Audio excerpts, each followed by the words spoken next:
미국과 중국의 전쟁은 이제 2018년부터 시작을 해서 5년이 지속이 됐는데요. 첫 번째 전쟁은 무역 전쟁이고 두 번째 전쟁은 기술 전쟁입니다. 그러나 이제 과거에 그 미국이 넘버 투였던 나라를 이제 자초시키는 걸 보면 70년대부터 시작을 해가지고 소련을 이제 자초시켜서 89년에 갈기갈기 찌어서 미국 GDP 한 7% 정도로 완전히 낮췄고 85년에 일본이 미국 GDP 한 40%를 넘어가면서 한 10년 동안 95년까지 이제 뭐 여러 가지 그 시비를 걸어서 일본을 자초시켜서 30년 동안 이제 뭐 밥을 만들었죠. 근데 지금 중국과의 관계를 놓고 보면 중국은 지금 5년 정도가 소요가 된 겁니다. 그래서 일본이나 소련의 경우를 보더라도 최하 10년에서 18, 9년의 시간이 걸려야 넘버 투를 자주시키는 것이지 5년 정도 시간을 갖고서 그 넘버 투를 자주시킬 수는 없는데, 문제는 85년에 일본하고 지금 중국을 비교를 하면 경제 규모가 당시에 일본의 거의 13배 가까이 돼요.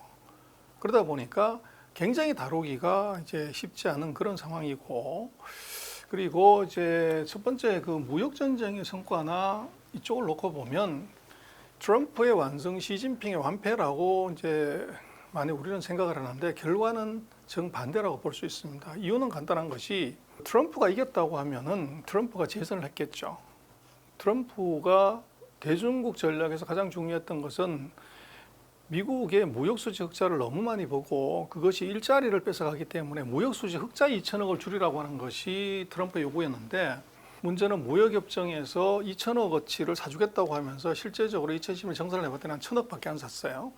그리고 정권이 바뀌어버리니까 바이든 정부는 트럼프 정부 때 얘기했던 무역에 관한 것들을 입에 올린 적이 없습니다. 그리고 바이든 정부는 아주 뭐 절묘한 전략을 사실은 잡았어요. 그래서 무역이 아니라 기술, 그 중에서도 이제 실리콘 웨이퍼를 이제 들고서 이 반도체로 중국을 이제 봉사하겠다고 하는 기가 막힌 전략을 잡았습니다. 왜냐하면 반도체는 지금 모든 일상생활, 모든 서비스, 모든 공업에 반드시 필요한 거고, 그래서 산업에 쌓일 수밖에 없는데 이걸 막아버리면 이제 반도체를 제대로 못 만드는 중국은 끝나는 거죠. 근데 문제는 시간이 너무 짧다는 겁니다. 그래서 바이든 3년 동안 뭐 여러 가지 조치를 하고 이제 하긴 했지만 이걸 제대로 실행을 할 수 있는 시간 여유가 별로 없어요. 그래서 지금 기술 봉쇄 자체도 성공이라기보다는 그물만 쳐놓고서 어떻게 보면 손을 떼야 되는 그런 불상사가 있을 수가 있어요.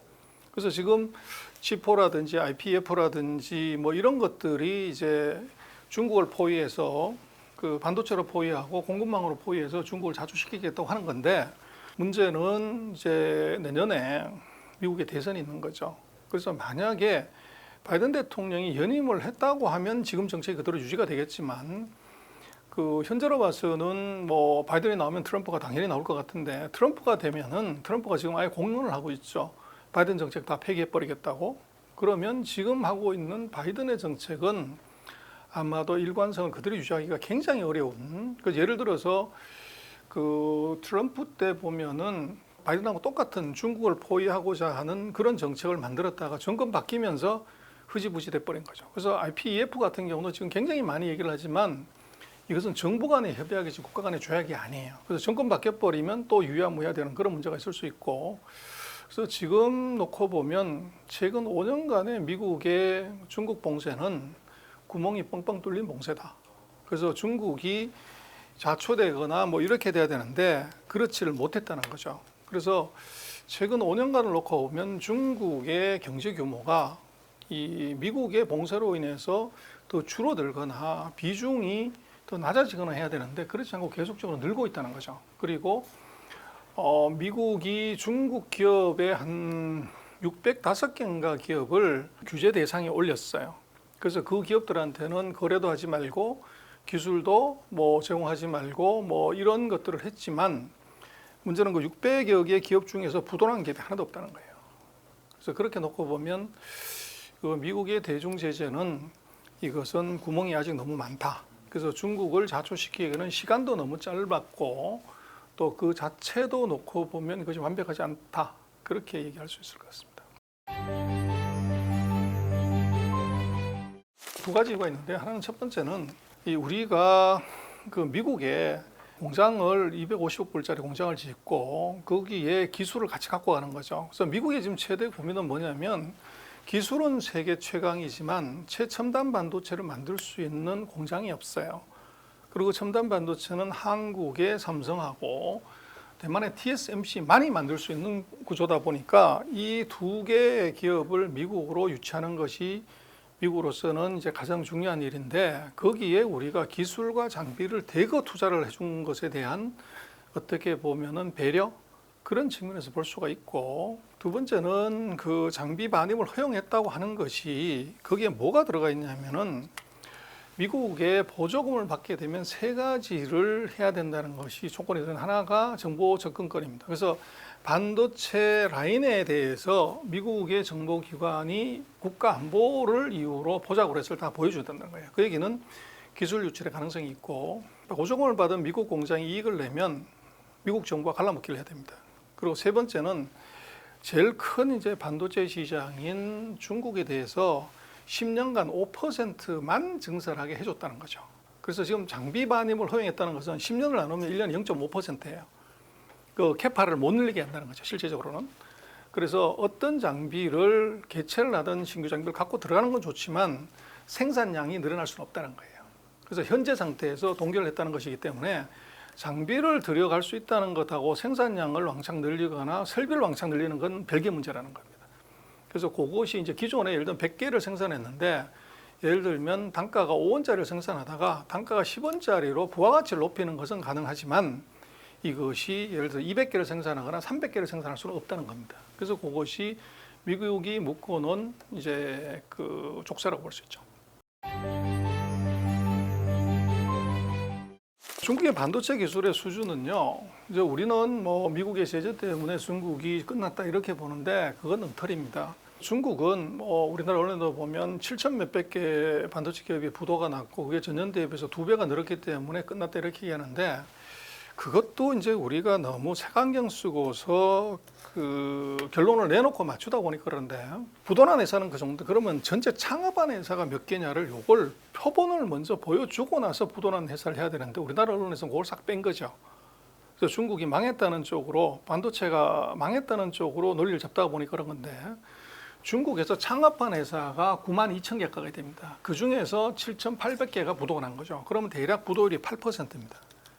그리고 그 전년도에 3,800개에서 7천 몇백 개로 늘어났기 때문에 배가 늘어난 건 맞는데 창업한 회사는 그보다 더 많다는 거죠. 그래서 무슨 얘기냐면 8% 7,800개는 망했지만 이 92%가 되는 이 8만 개 이상의 기업이 여전히 활동하고 있다는 거고요. 중국의 반도체 굴기는 조그만한 중소기업들이 창업했다 망하는 이 기업들이 문제가 되는 것이 아니고 중국 정부가 1기 반도체 펀드, 2기 반도체 펀드 이거를 대략 한 60조를 투자해서 만든 펀드가 있는데 이 반도체 기금을 받은 회사들 대략 한 80여 개 회사 요 회사들이 중국의 반도체 우위를 주도하는 것이지 그냥 이제 스타트업이 창업하는 건 전혀 아닙니다. 근데 그 1, 2기 펀드를 받은 기업 중에서 부도난 회사가 단 하나도 없습니다.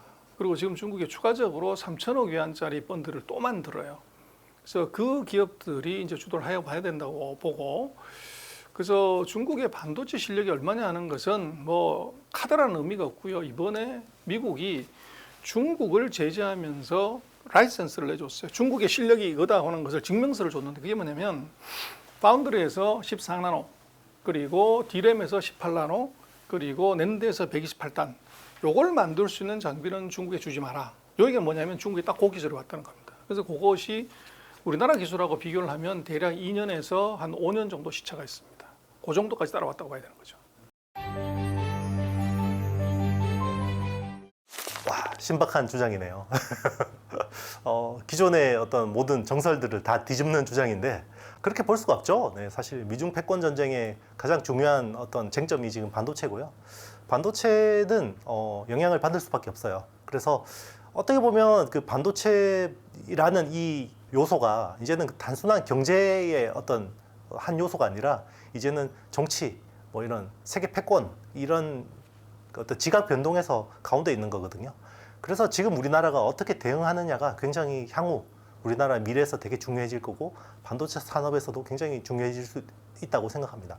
특히나 요즘같이 뜨는 이제 AI 반도체라든지 그리고 이제 새로 부상하는 로봇, 자율주행차 뭐 이런 것들은 결국 그 기존에 우리가 해오던 방식으로 해서는 주도권을 잡을 수가 없는 거거든요.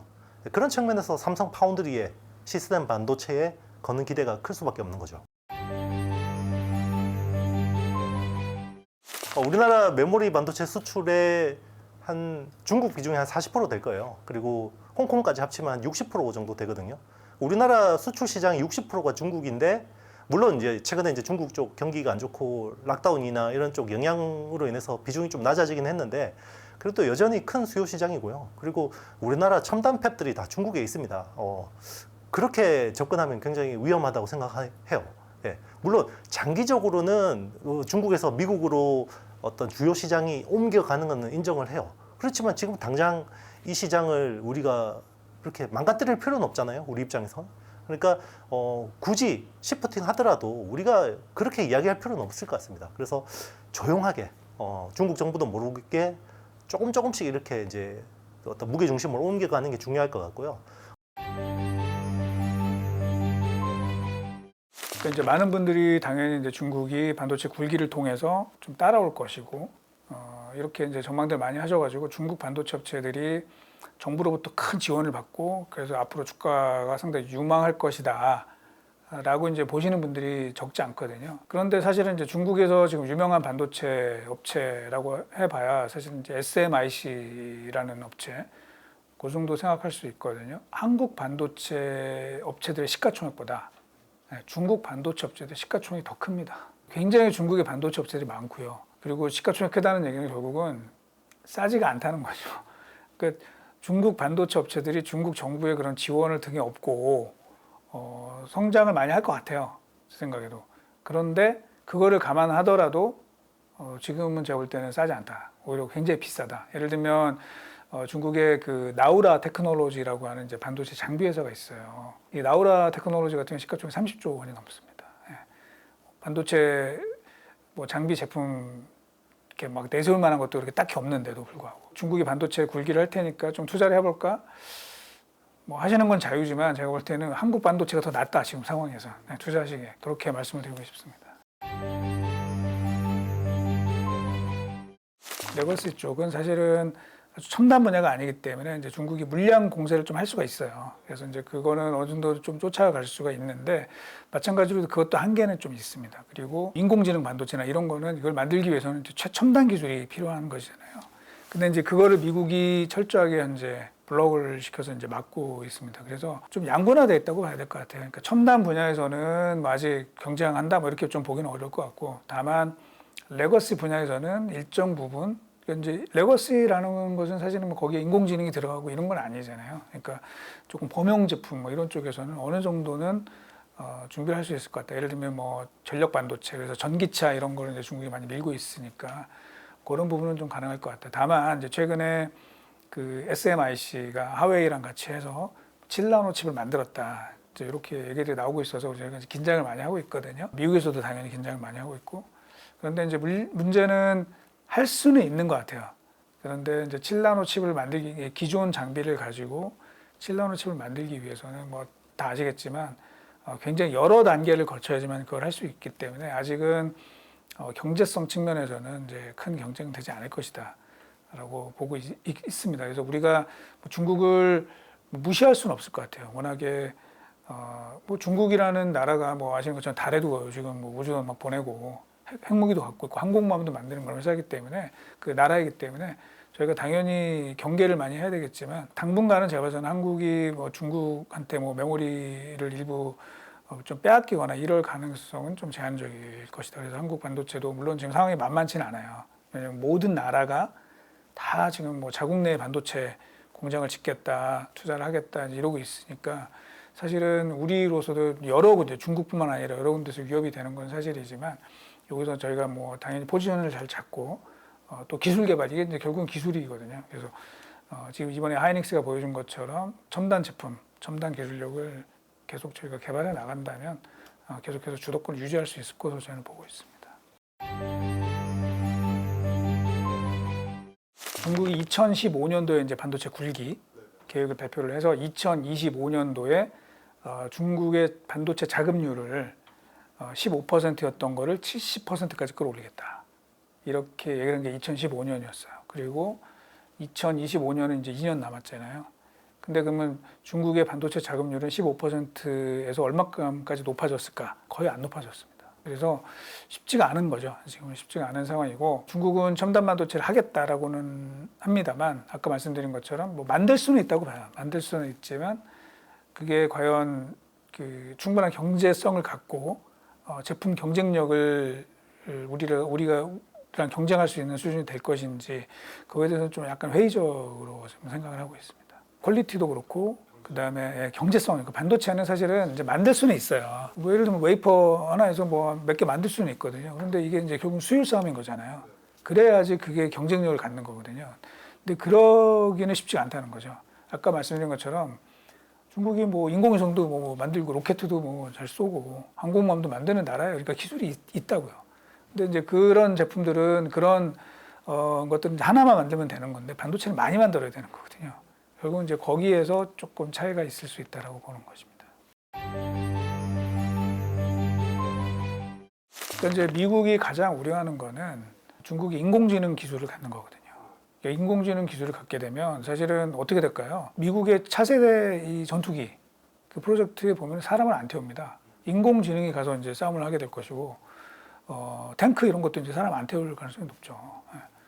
그거를 결정하는 건 인공지능이 되는 건데 만약에 적성 국가가 그 기술을 갖는다 그러면 이제 미국으로서는 끔찍한 상황이 되는 거죠. 그래서 제가 볼 땐 평생 막을 수도 있을 것 같아요. 평생 막을 수도 있을 것 같습니다. 그러니까 중국의 어떤 체제가 지금 이렇게 변화되지 않는 그런 상황이라 그러면 계속 막을 수도 있다라고 생각을 합니다. 하웨이는 어차피 그 미국의 제재를 받았고 5G 모뎀도 못 받고 있고 그 다음에 뭐 4G폰만 만들고 있고 그러다 보니까 뭐 폴더블 제품 같은 거나 내놓다가 이번에 이제 또 그런 규제 때문에 하이실리콘이라는 자회사가 TSMC 라인을 쓸 수가 없었어요. 근데 SMIC라는 중국의 파운드리 회사는 10나노 이하는 SMIC는 안 됐죠. 근데 어쨌든 7나노로 이제 기린의 소시를 만들었기 때문에 7나노라는 거는 결과적으로는 이제 삼성 같은 경우는 EUV를 씁니다. 근데 TSMC는 6나노까지 EUV를 안 썼어요.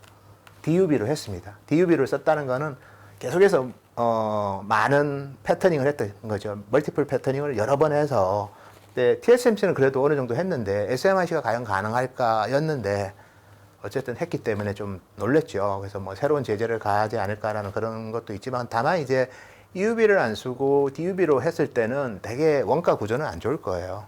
생산성도 나쁠 거고 불량률도 높을 겁니다. 여러 번 작업을 여러 번 해야 된다 보면 그만큼 이제 불량이 나는 제품들이 많겠죠. 웨이퍼 단에서는. 그래서 수익성 면에서는 상당히 취약할 거라고 저는 보고 있고요. 그래서 제가 봤을 때는 좀 그래도 TSM, 삼성도 그 8나노까지는 DUV를 했지만 7나노부터는 EUV를 적용을 했거든요. 근데 EUV 없이 7나노를 SMIC가 했다는 거는 상당히 이제 우리가 모르는 사이에 좀 와신상담하지 않았나 그렇게 보고 있습니다. 이걸 가지고 이제 미국이 더 제재를 한다 뭐 그런 얘기도 있는데 글쎄요. 그래도 뭐 한 14나노까지는 미국에서도 이제 뭐 제재를 그렇게 하지는 않을 것 같아요. 10나노 이하는 여전히 제재를 할 거지만 그래서 뭐 동부분은 저도 시간을 두고 좀 더 판단해야 될 것 같습니다. 근데 뭐 이걸 EUV를 써서 한 것도 아니고 뭐 자기들이 엄청나게 멀티플 패터닝을 해서 7나노를 했다면 그거는 뭐 원가 구조는 되게 안 좋을 거거든요. 그러니까 뭐 그런 부분이 이제 중국 전체적으로 흡수해서 뭐 서로 할 수는 있지만 여전히 비효율성은 많이 내재돼 있어서 근데 기존에 10나노가 이하가 지원이 안 되는 그런 DUV 장비를 가지고 뭐 이렇게 해서 한 거라서 그러면 기존에 했던 14나노 장비까지 뭐 다 그냥 다시 제재를 이상 장비까지 하냐 이런 부분까지는 지금 제가 예단하기는 힘든 것 같아요. 그래서 뭐 언론에서는 야 더 강한 제재야. 근데 이미 제재할 거 많이 했어요. 군수용 그다음에 뭐 이런 특히 국가기관 관련된 그런 반도체 제재는 거의 다 했고요. 그다음에 그리고 컨슈머 쪽으로 제재를 하면 미국 기업들도 피해를 보거든요. 그런 뭐 항변은 계속하죠. 엔비디아도 야 그만해라, 미국도 이제 우리 기능 많이 죽여서 파는 것까지 제재하는 거는 좀 아니다. 그리고 인텔, 퀄컴, AMD 다 피해볼 수 있어요, 사실은. 그래서 컨슈머용 제품에까지 이제 제재를 계속하는 거는 좀 한계가 있을 거고, 정말 뭐 중국의 뭐 반도체 굴기, AI 굴기가 정말 패권 전쟁과 관련된 그런 선단에 대해서는 지금도 많이 하고 있고, 뭐 크게 더 할 것도 많지는 않습니다. 하웨이가 이제 좀 나빠지니까 하웨이를 좋아했던 중국인들이 스마트폰 자체를 안 샀어요. 물론 뭐 스마트폰 교체 주기가 길어지는 산업적인 특성도 있고 리퍼폰 시장이 많이 활성화되고 AS 생태계가 좋아지고 이런 것도 있지만, 그래도 정말 믿고 쓰는 하웨이가 미국의 제재로 시장에서 이상이 급감하다 보니까 스마트폰 교체에 대해서 중국인들이 상당히 소극적이었다는 거. 그러면 그 스마트폰에 들어가는 반도체는 우리 기업들이 넣었다는 거죠. 뭐 그런 것들. 그다음에 뭐 일부 서버 회사들도 다 미국의 블랙리스트에 들어가다 보니까 인스퍼든 수공이든 뭐 하웨이 같은 경우에도 서버 당연히 블랙리스트다 보니까 중국이 이제 그런 데이터 센터 투자나 이런 게 조금 슬로우해졌죠. 거기 들어가는 뭐 반도체도 우리 기업들이 공급을 했고 메모리는. 그래서 기본적으로는 미중 간의 갈등에서 우리 기업들이 이제 좀 나쁜 거는 중국 고객들의 수요가 이축된 거. 이거는 우리가 피해를 봤죠. 그렇지만 그것 때문에 또 뭐 장점이 일부 있었던 거는 중국이 또 메모리 반도체 굴기를 하려고 했는데 거기는 또 미국이 또 제재를 해서 상당히 좀 제압을 했습니다. 물론 뭐 여전히 또 포텐셜이 있는 기업은 또 있긴 하지만 그래도 더 왕성하게 성장할 거를 이제 미국이 많이 좀 제재를 했기 때문에 그거의 반사 이건 또 한국이 좀 어느 정도 그래도 조금 받고 있거든요. 제가 봤을 때는. 그래서 뭐 수요 나쁜 것 때문에 이제 영향받는 것도 부정적인 건 있지만 또 그런 또 제재에 또 어떻게 보면 좋은 효과도 있었기 때문에 우리 기업들은 뭐 중립적으로 보는 게 저는 현실적인 것 같아요. 제가 뭐 비겁하게 말하고 싶어서 그런 건 아니고 정말 중립적인 것 같아요. 디램 회사들은 또 미국이 많이 또 제재 때문에 조기에 성장을 못한 거 그런 부분은 우리한테는 그래도 좀 괜찮은 거고요. 뭐냐 우리가 디스플레이에서 그런 또 나쁜 경험을 했기 때문에 다만 이제 중국 기업들에 대한 제재 때문에 중국의 반도체 수요가 이축된 거는 근데 그 반도체가 로직 반도체만 구매하는 게 아니고 그 로직 반도체에는 반드시 메모리 반도체를 같이 구매하는데 그 부분은 저희도 영향을 받았죠. 그래서 스마트폰 특히 모바일 메모리 쪽은 우리가 악영향을 많이 받지 않았나 그렇게 보고 있습니다.